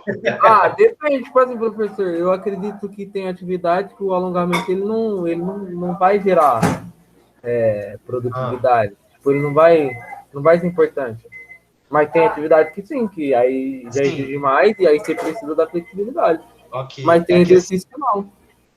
Assim, na minha opinião, o alongamento ele é super importante porque o alongamento ele se encaixa dentro dos parâmetros da pliometria para trabalhar a parte elástica. E todos nós sabemos, né, que, exemplo, um jogador de futebol, quando ele dá o sprint, que é a corrida, se ele não tiver um bom componente elástico, ele não consegue ter uma performance boa. Eu acredito que o alongamento, do fato dele trabalhar esse componente, né, juntamente com o trabalho de pliometria, né, com uma força, né, mais potencial, ajuda demais na parte individual, na performance do atleta, para ele correr mais rápido, para ele pular mais alto, entendeu? E sem contar que previne lesão, né? Mas assim, a parte do alongamento você tem que meio que dividir muito, porque é interessante trabalhar uma parte de flexibilidade e mobilidade articular nos atletas. Porque, né, para evitar torção de tornozelo, joelho, entendeu? Para evitar uma série de lesões. Então, não é só o aquecimento e o alongamento em si, entendeu? É fazer um trabalho mais específico, né? É assim, de uma parte mais coletiva. Então, essa é a minha opinião, que o alongamento, no meu treino, é super importante. Vamos lá. Tem alguns erros metodológicos aí na sua fala, né? Algumas coisas concordo, algumas coisas nem tanto. Uhum. Professor, uma pergunta por exemplo, o alongamento pro treino de força, ele não é muito bom, né? Porque só tem uma coisa assim, não é? Eu não sei falar direito. O alongamento estático prolongado, ele prejudica a produção de força. Mas eu vou chegar lá. Tem um alongamento dinâmico também. Mas beleza. Vamos lá. O que o Léo falou sobre a parte da flexibilidade, da mobilidade articular, ser benéfica para o esporte, é corretíssimo, né? Certo. Um músculo mais flexível, uma articulação com maior amplitude, a tendência dela de se lesionar é menor do que quem é mais travado, por assim dizer. Certo. Porém, esse alongamento que se faz no aquecimento, o tradicional, ele não propicia essa melhora da flexibilidade nem da amplitude de movimento. Certo. E, além disso, o alongamento estático, ele prejudica a produção de força, que vai prejudicar também na pliometria que você citou. Ok. É porque eu achava que, assim, que do fato de você trabalhar o alongamento, você trabalha um componente elástico no músculo, né? Em relação à amplitude, né? Vamos ver se vocês conseguem ver minha mão aqui, né? Certo. Porque é o seguinte, as fibras musculares tem lá... Vocês já viram sobre a composição do músculo ou não? Sim. Fibra 1 e fibra 2? A quitina e miosina, né? Ela é entrelaçada, ela vai contrair vai deslizar para contrair o músculo. Certo. Aqui seria, vamos lá, o comprimento normal dela. Quando eu alongo estático por muito tempo, eu afasto ela um pouquinho mais. O músculo fica mais relaxado, mais afastado. Então, isso prejudica a produção de força e a velocidade de contração também. Entendi. Então, sim.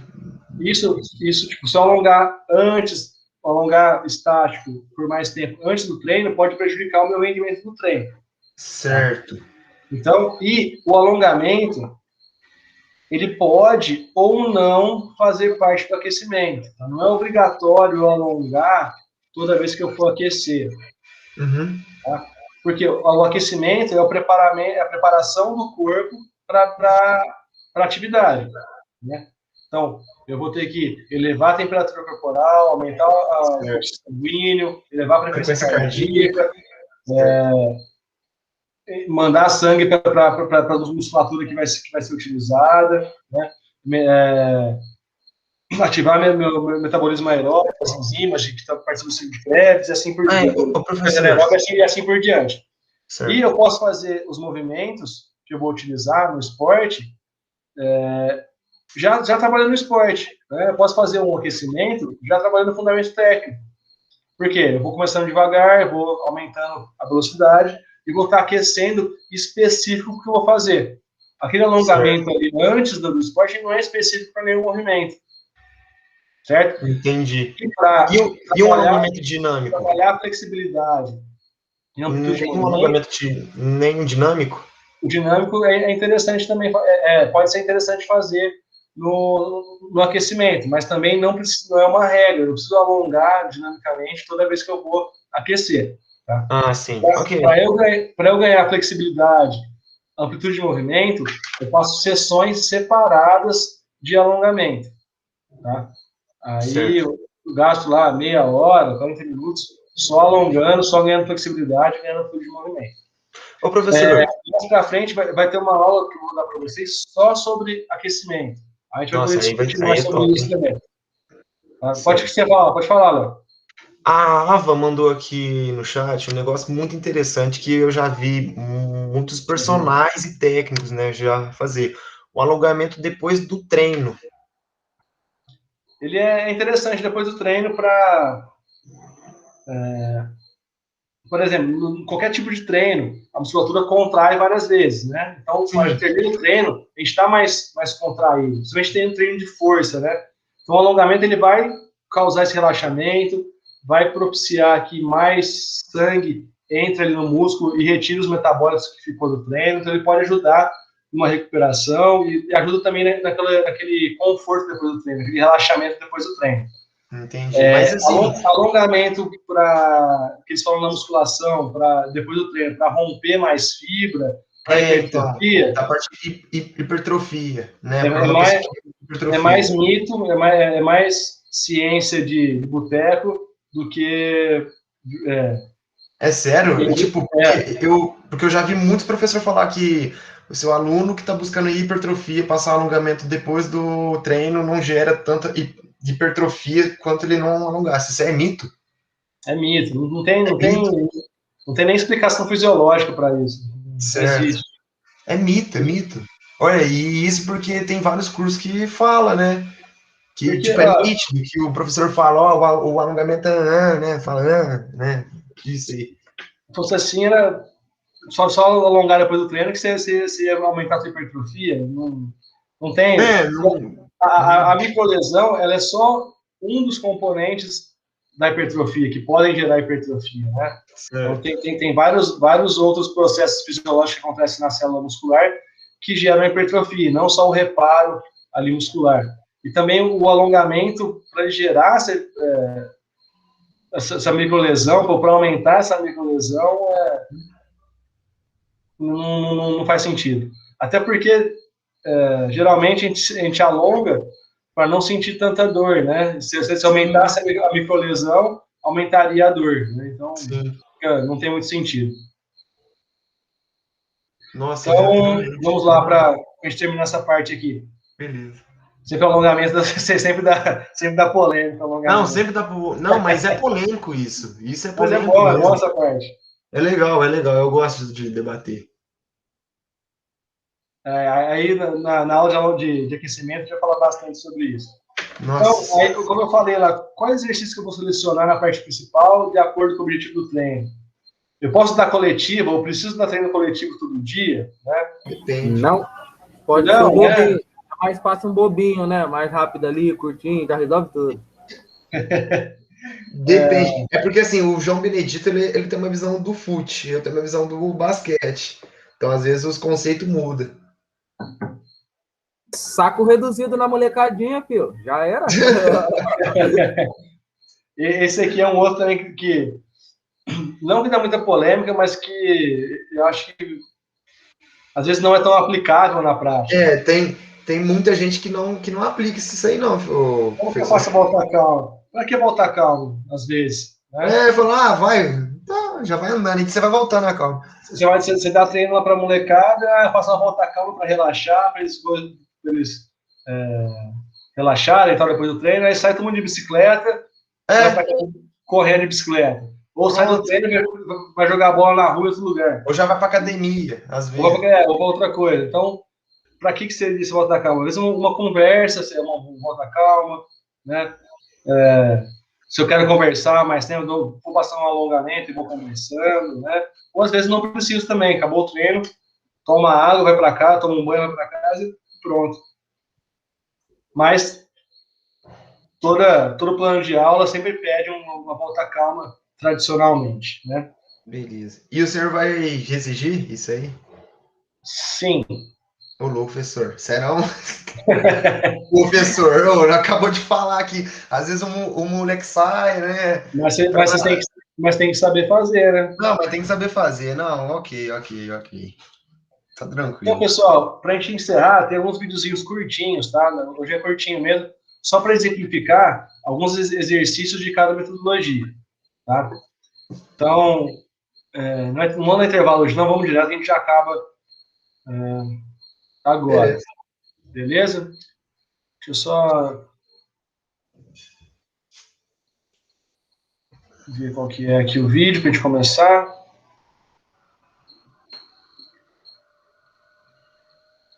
Aqui. Então, pessoal, deixa eu pôr a tela inteira, é mais fácil de organizar.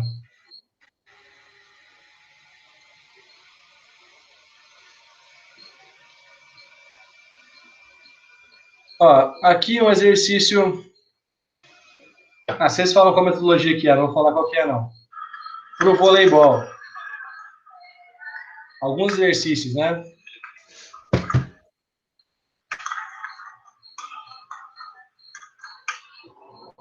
Em duplas, um sentado, um joga bola. Dá uma manchete. Isso, mantenha o braço esticado. Dá um feedback do movimento. Passa pro toque.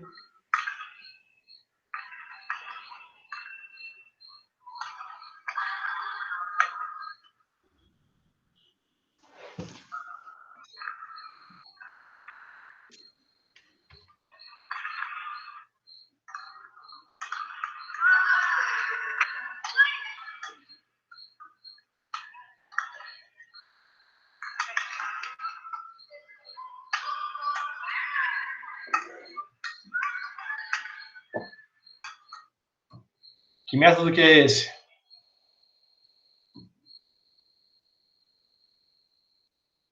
Dinâmico? Não, peraí. O primeiro lá que você falou do fundamento.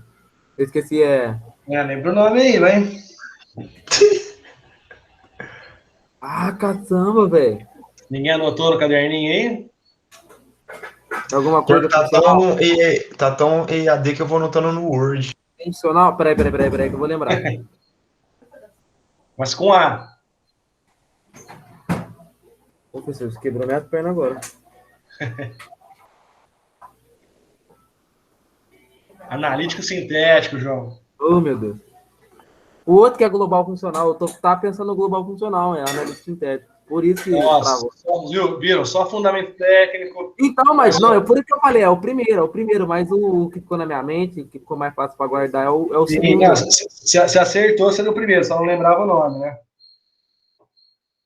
Então, só fundamento técnico, começa mais simples, vai indo para mais difícil, totalmente fora do contexto do jogo, né? A bola vem aqui perto, controladinho, tudo certinho. Vamos para um outro agora do basquete.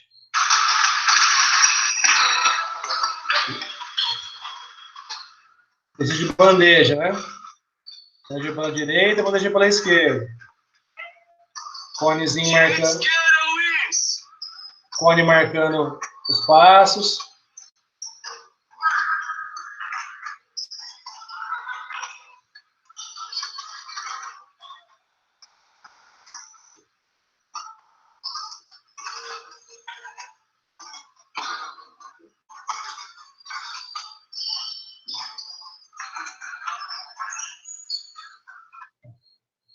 Isso, qual a metodologia que é?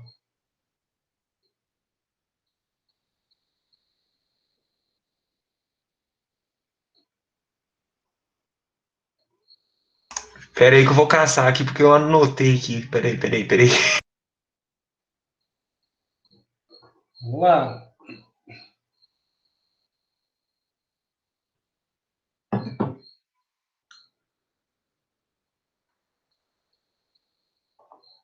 Ninguém aí vai arriscar, só o João e o Léo vão falar? Me pareceu a global funcional, professor. O João já respondeu, alguém mais aí concorda, discorda?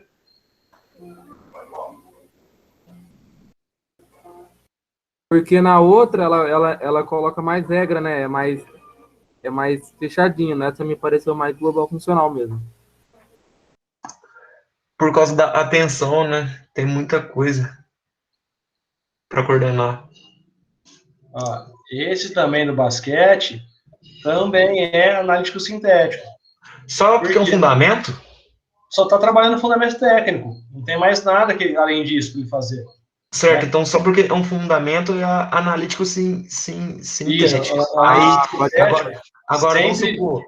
agora vamos supor que se tivesse mais cone lá atrás pro jogadorzinho ir driblando, aí ele tem que cortar o lado certo da bola para fazer bandeja, aí é global funcional porque ele está fazendo mais de uma coisa? Não, continua sendo analítico sintético, está só trabalhando parte técnica. Certo. Não tem nenhuma decisão, não tem interferência do adversário, não tem tomada de decisão, só vai trabalhar fundamento técnico. Então, se ele errar o fundamento, ele sabe que ele errou o fundamento, ele vai se corrigir. Por mais elaborado que seja, vai ter uma linha de código para ele fazer zigue-zague, vai ter um parceiro para ele fazer o passe, receber de volta, para fazer a bandeja, continua sendo analítico sintético. É o que nós chamamos, então, é o que nós chamamos de sistema, é uma coisa mais fechada, uma coisa mais padronizada. Não chega a ser padronizado. Você pode fazer o exercício da maneira que você quiser. Você pode adicionar elementos da maneira que você quiser. O que vai definir é que eu só estou estimulando a parte técnica, né? Certo. Isso fica evidente porque eu não tenho que tomar nenhuma decisão, não tenho nenhuma parte tática envolvida nisso. Certo? Certo. Ficou claro para todo mundo? Mas assim, exemplo... Não, ainda continua sendo. Não, tá certo. Se você adicionar elementos aqui, no cone, passe o companheiro, vai continuar sendo analítico sintético. Exemplo, porque eu ia falar assim, se o aluno mudasse o sentido da bandeja, fizesse outra técnica, ainda é. Continua sendo. Mas vou guardar esse exemplo e vou usar ele depois no final. Ó, mais um aqui agora. Esse... Câmbio? Nossa senhora!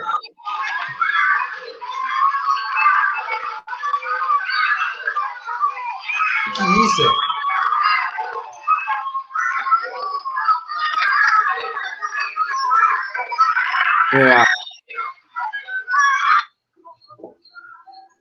Outro agora.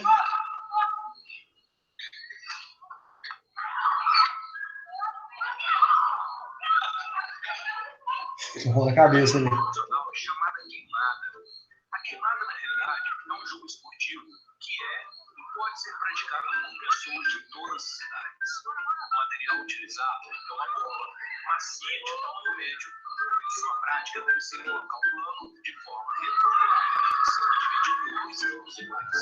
E o campo dessas duas áreas serão... Nossa, bateu saudade agora de brincar de queimada na escola. Porrada estanca, moleque. Tá doido? Nossa. O objetivo principal é de eliminar a equipe oposta ou fazer o maior número possível de prisioneiros em um determinado campo. Quais são as qualidades desenvolvidas na atividade? Tais como destreza, domínio, atenção, barra bola, bola queimada. Então, passa para onde aqui? Vai ser legal. Rugby tag. Nossa senhora, o que é isso, gente? É um rugby com fita na cintura. Se tá com a posse da bola, pode roubar a tua fita e você perde a bola. Tem Ah, que tá. passar. Aí ganha ponto como isso aí? Ganha como? Igual no rugby, você tem que passar na linha de fundo do adversário. É igual o flag Ah, tá. ball do futebol americano. Só que não pode contato, né? Senão, Não pode só contar, É só cotovelada e roubar a faixa. ombrada.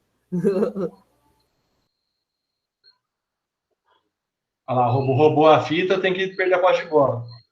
Nossa, que trem complicado. É Ah, mas é fácil. legal, é mó legal brincar disso, hein? Certo, hein?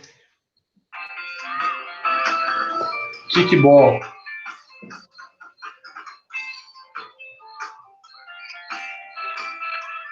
Kickball? Isso aí parece um beisebol, né? Esse é um beisebol com o pé. Ah, já joguei isso aí já na escola. Nossa, eu lembro que um professor já fez isso. Nossa, mó legal isso aí. É, Quase um Mó bolibete, legal. aí. É, aí É tem, quase um aí tem bolibete as isso aí, pessoas professor. que pega, né? Nossa, eu já brinquei disso aí. Nossa, tem mais um caralho. aqui. Esse era o último, né? E aí, essa qual que é? Nostálgico. Essa metodologia? Ah, agora eu não Nostálgico. erro. Essa é global funcional, não tem como eu errar, velho. Pô, Agora Não, você errou, agora mano. por que é global funcional? Porque ali não está trabalhando nenhuma técnica, nenhum fundamento? da Explica ação, aí, né? João, Da o que é global reação, funcional. da ação e da reação, e porque também tá propondo jogos. Que lembra que uma das ações da global funcional é propor jogos que tendem a aparecer com o jogo verdadeiro? Poder São que dar são mais dinâmica, fáceis de ser para poder praticados. dar dinâmica e para todos participarem? Entendi. Isso aí, o João explicou certinho. Na Vou global ver. funcional, são jogos, ou jogos pré-desportivos, mini-jogos, onde a gente adapta algumas regras para ficar mais fácil, né, de ser jogado e que possa ser praticado. E onde tenha tanto a parte técnica quanto a parte tática. Viu, no primeiro, no vôlei, era um vôlei câmbio. Você pode segurar a bola, você tem que dar os 3 toques, e para passar a bola, você tem que fazer um fundamento, um toque ou uma apertada. Então, tem a parte tática do vôlei, tem a parte técnica também, e estou ali jogando, vivendo a modalidade com algumas regras adaptadas. Depois teve outros, com qualquer outro. Torribol, que é tipo um basquete. Né? Também tem lá, tem passe, tem movimentação, eu tenho que assim, fazer a bola chegar até a torre, né? Que seria a cesta. O do rugby, que é um rugby adaptado, não tem um contato, tem que tirar a fita. A queimada, por mais que ela tenha o contato com a bola, o arremesso, né? Às vezes até o passe, eu não vejo ela assim com tão bons olhos para a aprendizagem tática esportiva, por um motivo muito simples. Na queimada, você tem que correr da bola. No esporte, você tem que se oferecer para a bola, né? Então, a queimada ela é totalmente ao contrário do esporte. Na queimada, eu tenho que me esconder, eu tenho que desviar da bola, não posso ser acertado. E no esporte, eu tenho que criar um espaço para poder receber essa bola, eu tenho que me apresentar para a bola. Então, a queimada nessa parte tática, ela é invertida, né? Mas é uma brincadeira divertida de se jogar. E agora sobrou só a parte situacional, né? Então, um exemplo aqui de situacional no futsal.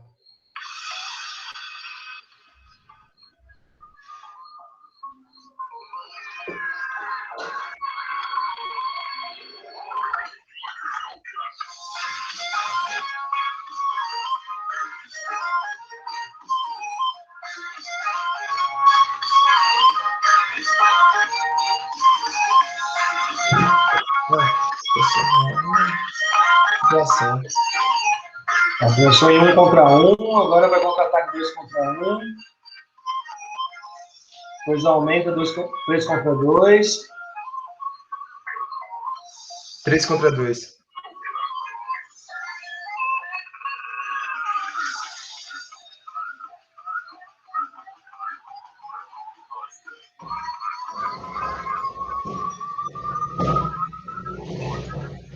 Continua 2 contra 3 agora.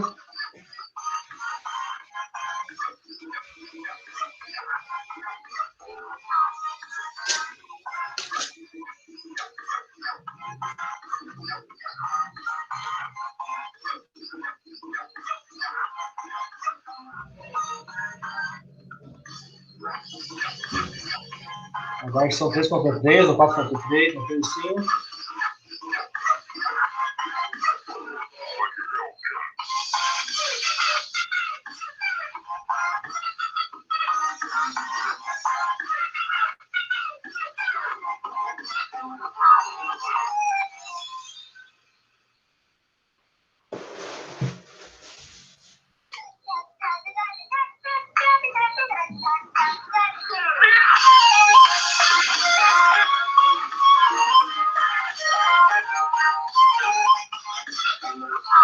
E agora 4 contra 4.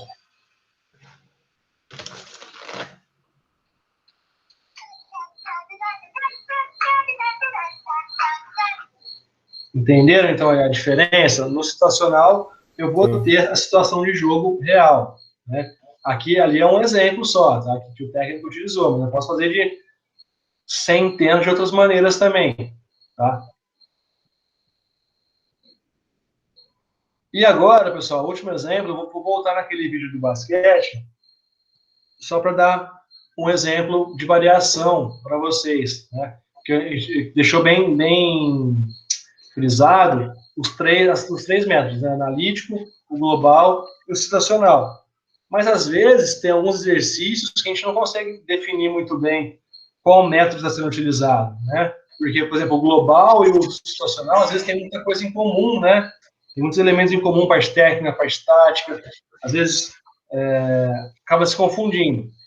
E também eu posso utilizar os dois métodos no mesmo exercício. Então, por exemplo, aqui do basquete, né? Vou deixar rodando aqui. Deixa sem som.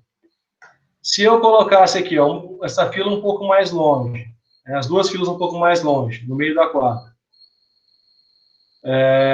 Essa fila aqui é atacante, essa fila aqui é defensor. Ele tem que vir driblando a bola para tentar fazer a bandeja. Essa fila que tem que sair correndo e vir aqui tentar bloquear ele. Aí ele pode optar ou pela bandeja ou pelo arremesso.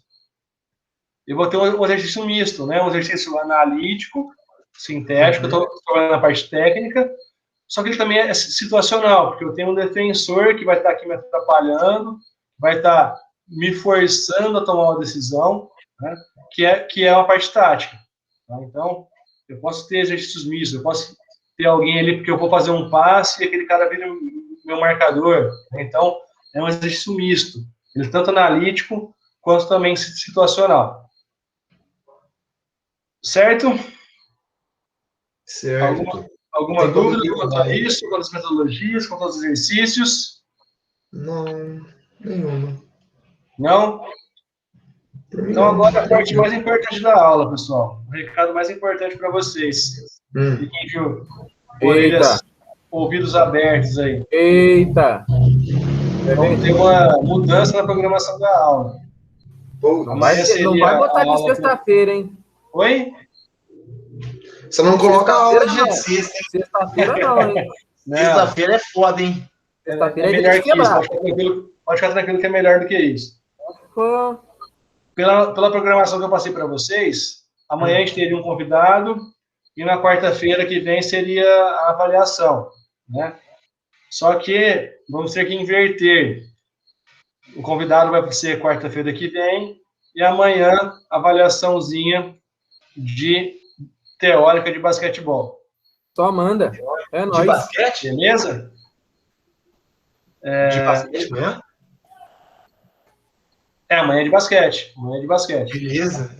Não é professor não, doido. Eu vou ver certinho, pessoal, como que eu vou fazer. Eu vi os aplicativos para fazer prova. Ou até usar o professor, e outra coisa que eu ia perguntar para o senhor. Espera aí, só um minutinho, só acabar o raciocínio aqui, Léo. Foi mal. Eu vou ver a melhor maneira que a gente vai fazer isso. Mas aí eu aviso vocês, eu mando uma mensagem no correio, qualquer coisa, a gente abre o Meet aqui, eu falo com vocês, se passa a avaliação, eu deixo um tempo para vocês fazerem.